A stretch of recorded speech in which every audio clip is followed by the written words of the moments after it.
సిగ్గులో వదిలేస్తే కాదండి. ఏడు చెప్పినా చెల్లుతుందని మన మాజీ పర్యాటక శాఖ మంత్రి ఉంది చూడండి. కాదండి పాపం తెల్లలేసి ప్రెస్ మీట్లు పెట్టి కంచి, ఆర్ని, ధర్మవరం, బెనారస్ ఏ పట్టుసీరలో ఏ లేటెస్ట్ కలెక్షన్ అంతా మన యొక్క ప్రెస్ మీట్లోనే చూసాం మనము.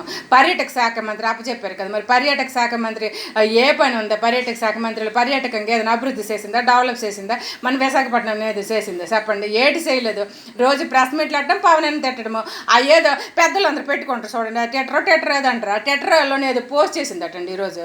కాదండి ప్రజలకి సెడి చేసి ఓడిపోతే సిగ్గుపడాలి, కానీ మంచి చేసి ఓడిపోయి మనం ఎందుకు సిగ్గుపడాలి? మళ్ళీ ప్రజాగలం వినిపిద్దామంటదట. అదేటక్క ఏ పల్లెటూరు అక్కడికి వెళ్ళిపోయావు, అక్కడ కామ్ గుండు అసలే మా గుంటలో ఆ పవన్ అని చెప్పాడు కామ్ గుండు అంటే ఎందుకు మనం ఇప్పుడు కక్ష సాధింపు కూడా చేయకండి, వద్దు అనవసరంగా ఉండండి అని అన్నారని ఊరుకుంటారు. కానీ జనాలు అందరూ మళ్ళీ నువ్వు మొదలెట్టావు అనుకో, మళ్ళీ వీళ్ళు అసలే ఊరుకోరు. నువ్వు గలం ఎత్తుదామంటే వీళ్ళు గొంతు కూడా నొక్కేస్తారు. వాళ్ళ గొంతు జనాల పరిస్థితి అసలు నువ్వు అసలు అసలే మనకు ఆడవాళ్ళకి మొనపద్దా.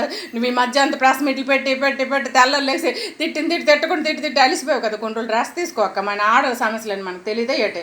మన మెనోపాజ్ దశలో మనం ఉన్నాము, మనకి ఎన్ని సమస్యలు వస్తాయి, మనకి ఏటి నీకేటి కాదు, నీకు నాకు ఒకే ఏజ్ ఉంటాం కదా మన ఇద్దరు, మనకు తెలుసు మన సమస్యలు. కాబట్టి కొన్ని రోజులు రెస్ట్ తీసుకోయాక మళ్ళీ నువ్వు స్టార్ట్ చేసావంటే సిగ్గుపడొద్దంటే మరేటక్క కాదు. ఆ శాఖ వదిలేసావు. ఇప్పుడు అసలే మా పవనానికి ప్రతిరోజు ప్రజాగాలు మేము వినిపెద్దామంటే మరి నువ్వు ప్రతిపక్ష హోదా కూడా నీకు ఇవ్వలేదు ప్రజలు. మరి నువ్వు అంత కష్టపడి నువ్వు ప్రతిరోజు పవన్ కళ్యాణ్ గారిని తిట్టిన ప్రెస్ మీట్లు తిట్టినా కూడా ప్రజలు నీకు ప్రతిపక్ష హోదా ఇవ్వలేదు. మళ్ళీ నువ్వు తిడదామని మొదలెట్టావంటే మళ్ళీ జనాలు అసలే ఊరుకోరు. కాబట్టి కొన్ని రోజులు ఎందుకో మనము కొన్ని రోజులు రెస్ట్ తీసుకుంటే మంచిది కదా మనకి. కాదు చక్కగా వెళ్ళి చక్కగా ప్రకృతి గాలి గట్ట ఆస్వాదించి ఏ పల్లెటూరు వెళ్ళామనుకో హ్యాపీగా మంచి గాలి దొరుకుతుంది. అప్పుడు మన బ్రెయిన్ కూడా బాగా పనిచేస్తుంది. ఎందుకంటే బీపీ కొంచెం తగ్గుతుంది కూడాను. ఎందుకు అసలు మరి సిగ్గుపడకూడదు అంటమాట. ఏడు సిగ్గుపడకూడదు అక్క. ప్రజలు ఎంత గట్టిగా నువ్వు ఎన్ని పుష్పాలు పెట్టిన పర్యాటక శాఖ మంత్రి ఎన్ని పుష్పాలు మాకు ప్రజలకు నువ్వు ప్రెస్ మీట్లు పెట్టి మరి పుష్పాలు పెట్టినా కూడా ప్రజలు నమ్మారు. చెప్పు మంచి తీర్పు ఇచ్చారు కదా. మళ్ళీ ఎందుకు నువ్వు పుష్పాలు పెడతాను మళ్ళీ రెడీ అవుతాను అది మరి టెటర్లో పెట్టేవాట.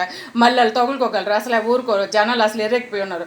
ఎందుకు కొన్ని రోజులు లాగక్క తర్వాత మళ్ళీ మొదలెడదు. కానీ ఎలాగ నువ్వు అంటే మేసే గాడి ఊరుకోదు, కూసి కోడి ఊరుకోదు అన్నట్టుగా మరి మనకు అలవాటు అయిపోయింది గొంతు అరడము.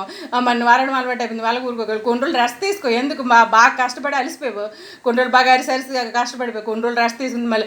అందుకంటే ఇప్పుడు నీకు అనవసరంగా డబ్బులు ఎంతకుముందు అంటే మా డబ్బులు ఖర్చు పెట్టి ఇప్పుడు నీ డబ్బులు ఖర్చు పెట్టి నువ్వు ప్రెస్ మీట్లు పెట్టాలి. కాబట్టి అనవసరంగా డబ్బులు వేస్ట్ ఎందుకు కామ్ గుండు ఊరుకోదు.